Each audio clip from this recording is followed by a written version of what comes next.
बिस्मिल्लाहिर्रहमानिर्रहीम रब्बे ज़िदनी इल्मा। प्यारे बच्चों अस्सलाम वालेकुम। हमारा आज का टॉपिक है हाइपोथेसिस टेस्टिंग। हाइपोथेसिस टेस्टिंग को अगर हम डिफ़ाइन करें तो इस तरह से कर सकते हैं। Hypothesis testing is a way to generalise from sample to population. आगे पढ़ते हैं। Hypothesis testing is an inductive technique. Hypothesis testing provides criterion to decide whether to reject or not a given statement about parameter based on the sample empirical evidence. सबसे ज़्यादा जो जानदार definition है ना वो बेटा ये है। वैसे आप कोई भी एक लाइन कर लें तो आपका गुजारा हो जाएगा।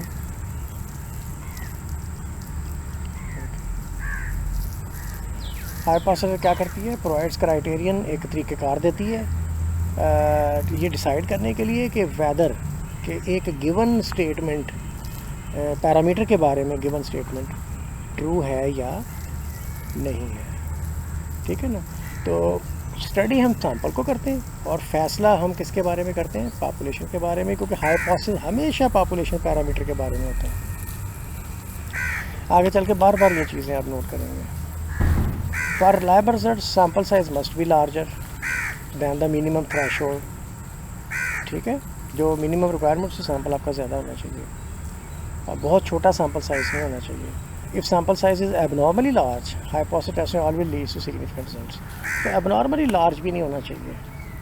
ठीक, बस 10,000 साइज़ का सैंपल एवं ही ले लो, वो कोई ज़रूरत नहीं है। जब 100 का सैंपल से गुजारा तो 10,000 का सैंपल लेने की ज़रूरत नहीं है। अगर आपको जो क्राइटेरियन वो कह रहा है कि 100 का सैंपल काफ़ी है। अच्छा, हाइपोथेसिस क्या होता है? हाइपोथेसिस एक स्टेटमेंट होती है in terms of population parameter, जो कि पॉपुलेशन पैरामीटर के बारे में होती है। पॉपुलेशन पैरामीटर के बारे में एक स्टेटमेंट, ये देखो पॉपुलेशन मीन इतना है, तो ये स्टेटमेंट किसके बारे में है? पॉपुलेशन पैरामीटर के बारे में है कि पॉपुलेशन पैरामीटर म्यू पैरामीटर है ना। आपको शुरू में मैंने नोटेशंस बता दूँ, जितने भी ग्रीक और जो पैरामीटर्स हैं बेटा वो सारे ग्रीक लेटर से आप उन्हें डिनोट करते हैं। ग्रीक लेटर से आप उन्हें डिनोट करते हैं। तो इसलिए जब भी आप हाइपोथेसिस कोई भी पढ़ेंगे ग्रीक लेटर्स का जिक्र होगा। ठीक है ना। ये देखो म्यू का जिक्र है, μ1 माइनस μ2 का जिक्र है, पाई का जिक्र है, रो का जिक्र है, बीटा का जिक्र है। कभी बी का जिक्र नहीं होगा, कभी आर का जिक्र नहीं होगा, कभी हाइपोथेसिस के अंदर पी का जिक्र नहीं होगा, कभी एक्स बार, x2 बार, x1 बार का जिक्र नहीं होगा, कभी एक्स बार का जिक्र नहीं होगा। क्यों? हाइपोथेसिस वो स्टेटमेंट है जो पॉपुलेशन के बारे में है, जो पॉपुलेशन पैरामीटर के बारे में है। ठीक है बेटा। अब नल हाइपोथेसिस और अल्टरनेटिव हाइपोथेसिस, सबसे पहला काम जब किसी भी हाइपोथेसिस टेस्टिंग के न्यूमेरिकल को सॉल्व करने के लिए करते हैं वो उसका नल और अल्टरनेटिव हाइपोथेसिस लिखने के लिए करते हैं। अजान बेटा हो रही है, अजान सुनने, फिर उसके बाद हम शुरू करते हैं। थोड़ी सी ब्रेक प्लीज। हमने ये तो पढ़ लिया है कि हाइपोथेसिस पैरामीटर के बारे में एक स्टेटमेंट होती है। अच्छा, नल हाइपोथेसिस क्या होता है? एक ऐसी स्टेटमेंट जिसमें इक्वल टू का साइन है, एक ऐसी स्टेटमेंट जिसमें लेस देन इक्वल टू का साइन हो, एक ऐसी स्टेटमेंट जिसमें ग्रेटर देन इक्वल टू का साइन हो, एक ऐसी स्टेटमेंट जिसमें इक्वल टू का साइन हो, एक ऐसी स्टेटमेंट जिसमें इक्वल टू का साइन हो। यानी इक्वल्स टू की मौजूदगी ज़्यादा लाजमी है, चाहे ग्रेटर के साथ हो चाहे लेस के साथ हो, लेकिन इक्वल टू लाजमी होना चाहिए। तो ऐसी स्टेटमेंट नल हाइपोथेसिस है। ये तो टेक्निकली मैंने सिंबल्स की मौजूदगी की निशानी आपको बताई है ना। अदरवाइज़ नल हाइपोथेसिस क्या है? नल हाइपोथेसिस है इस कॉम्प्लीमेंट ऑफ रिसर्च हाइपोथेसिस। ये वो डेफिनेशन है जो आपको बहुत रेयर मिलेगी कहीं पे भी, लेकिन सबसे अच्छी डेफिनेशन नल हाइपोथेसिस के बारे में यही है।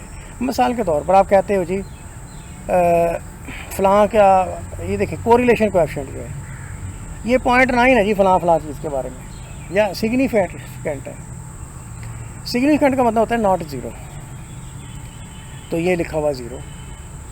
तो आपने जब आपने प्रूफ करना है कि रो ज़ीरो नहीं है, तो उसके लिए मतलब जैसे आप किसी बंदे पे कोई कत्ल का इल्ज़ाम लगा दे तो उसको फांसी नहीं लग जाएगी अनटिल कि आप प्रूफ करें। तो अदालत जो है जिस बंदे पे फांसी का कत्ल का इल्ज़ाम लगा है उसको इनोसेंट मानती है। लिहाजा हम नहीं मानते कि कोई रिलेशनशिप है, हम कहते हैं कि नो रिलेशनशिप है अनटिल कि आप प्रूफ करें इसको। हाँ, ये आपका रिसर्च हाइपोथेसिस है।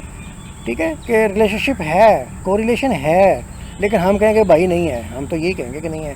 अगर आप कहते हैं, अगर आप समझते हैं कि है तो फिर इसको रिजेक्ट करें ज़रा। ठीक है ना। तो एच नॉट को रिजेक्ट करके आप गुजरें और फिर आप का रिसर्च हाइपोथेसिस है ना वो हम उसको एक्सेप्ट करें। आप कहते हैं जी म्यू जो है ना वो मतलब 30 से हट के है। ओके भाई 30 से हट के होगा, बट हम तो 38 ही कहेंगे। 38 से हट के है तो आप पहले प्रूफ कर लें कि mu naught is equal to 30, इसको रिजेक्ट कर लें तो हम मान जाएंगे। ठीक है ना जी। आप ये देखो इन दोनों का फ़र्क 10 से कम है। ओके 10 से कम या इक्वल है। ठीक है, आप यही बंदा कहना चाह रहा है। रिसर्च हाइपोथेसिस यहाँ पे ये है कि दोनों का डिफरेंस 10 से ज़्यादा है। नहीं भाई, हम तो नहीं कहेंगे कि 10 से ज़्यादा, हम तो कहेंगे या कम है या इक्वल है। उसके उलट बात करनी है जो प्रूफ करने आप घर से निकले हुए हैं। ये देखें बेटा, म्यू इज इक्वल टू 38, इसका कॉम्प्लीमेंट, इसका उलट क्या है, म्यू नॉट इक्वल टू 38। तो जिसमें इक्वल टू है वो एच नॉट, और जो उसका कॉम्प्लीमेंट है जिसको उलट है वो बेटा आपका alternative hypothesis. Alternative hypothesis is research hypothesis. ये बेटा परफेक्ट डेफिनेशन है। ठीक है ना। अच्छा बेटा, बात समझ आ रही है ना। ये देखो, अगर यहाँ ये एच नॉट में mu 1 minus mu less than equal to 10 है तो इसका उलट एक ही साइन रहेगा ग्रेटर का, तो ये ग्रेटर देन ये। ठीक है ना। और अल्टरनेटिव हाइपोथेसिस ये था कि देखिए ग्रेटर इक्वल टू है, यहाँ लेस देन आ गया, यहाँ इक्वल टू है नॉट इक्वल टू आ गया, इक्वल टू है नॉट इक्वल टू आ गया। सो मेरे बच्चों, अल्टरनेटिव की पहचान ये है कि इसमें इक्वल टू तो होगा ही नहीं, पक्की बात है, होगा नहीं। या तो नॉट इक्वल टू होगा, या ग्रेटर देन का साइन होगा, या लेस देन का साइन होगा। अगर लेस देन का साइन अल्टरनेटिव हाइपोथेसिस में हो तो इसे हम कहते हैं वन टेल टेस्ट लेकिन लेफ्ट टेल टेस्ट। अगर ग्रेटर का साइन हो तो इसे हम कहते हैं वन टेल टेस्ट लेकिन राइट टेल टेस्ट। और अगर नॉट इक्वल टू का साइन हो तो इसको हम कहते हैं टू टेल्ड टेस्ट। इसको भी हम कहेंगे टू टेल्ड टेस्ट, इसको भी इससे हम कहेंगे टू टेल्ड टेस्ट। कोई भी टेस्ट जो है वो वन टेल है या टू टेल है, राइट टेल है या लेफ्ट टेल है, इसका फैसला जो है वो अल्टरनेटिव हाइपोथेसिस को देख के लगाया जाता है। आगे चलते हैं। अच्छा बेटा, एम्पिरिकल एविडेंस का मतलब ये होता है कि बेटा डेटा में मौजूद जो एविडेंस है उस एविडेंस की बात पे हम फैसला करेंगे हमने एच नॉट को रिजेक्ट करना है या एक्सेप्ट करना है। तो अब बेटा नॉन अल्टरनेटिव हाइपोथेसिस के मैंने इसको टेबल के अंदर कुछ चीज़ें जमा कर दी हैं। तो it is complement of research hypothesis, यानी उसका उलट। कॉम्प्लीमेंट का मतलब होता है उलट, और अल्टरनेटिव हाइपोथेसिस या ये रिसर्च हाइपोथेसिस है। ठीक है ना।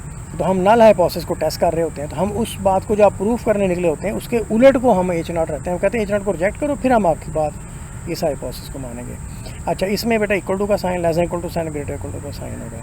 और इसमें बेटा नॉट इक्वल टू का साइन अल्टरनेटिव हाइपोथेसिस में, या लेस देन का साइन या greater than, it never contains equality sign. ठीक है। और इसमें हो नहीं सकता कि इक्वालिटी साइन ना हो, चाहे कल्ला हो, चाहे ग्रेटर के साथ हो, चाहे लेस के साथ हो, लेकिन होगा। It complement of alternative hypothesis, it is complement of alternative hypothesis. जैसे मैंने यहाँ complement alternative hypothesis, it is alternative of null hypothesis. ठीक है, ये नल का उलट होता है, ठीक है ना, और नल इसका उलट होता है, वो तो बात ठीक है।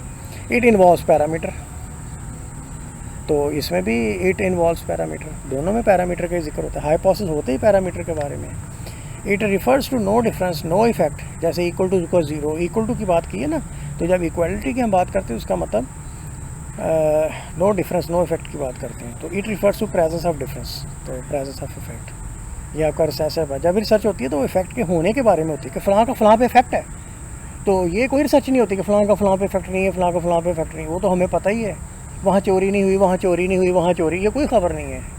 जब आप कहेंगे ना वहाँ पे चोरी हुई, डकैती हुई, तो ये क्या खबर है। तो चीज़ का होना खबर होता है, चीज़ का ना होना खबर नहीं होता। ठीक है ना। तो आगे बेटा चलते हैं। ये छोटी छोटी सी कुछ डेफिनेशंस हैं, उस पर हम बात करेंगे। जैसे सिंपल हाइपोथेसिस है, तो सिंपल हाइपोथेसिस वो होता है जिसमें सिर्फ इक्वल टू का साइन हो बेटा। सिंपल हाइपोथेसिस वो होता है जिसमें सिर्फ इक्वल टू का साइन हो, बस। ये देखिए equal to 38, equal to 0, equal to 0, simple. Composite hypothesis होता है जिसमें नॉट इक्वल टू हो, ग्रेटर इक्वल टू हो, लेस देन इक्वल टू हो, ग्रेटर इक्वल हो, लेस, यानी उसका मतलब उसमें ज़्यादा वैल्यूज इन्वॉल्व हो रही हैं। ग्रेटर का मतलब पूरी रेंज हो जाएगी ना, लेस का मतलब पूरी रेंज हो जाएगी कपे पासे की। तो ये देखें, ये सारे कंपोजिट हाइपोथेसिस, ये देखें, less than equal to, greater than equal to, not equal to, greater than, less than. ठीक है बेटा। आगे आ रही है टाइप 1 और टाइप 2, इसके बारे में भी बेटा हम अब बात करेंगे। आप चीज़ों को केयरफुली रीड करें प्लीज़, को प्रॉब्लम हो तो मुझे बताइएगा। बहुत शुक्रिया, अगले सेकंड में मिलते हैं। Thank you.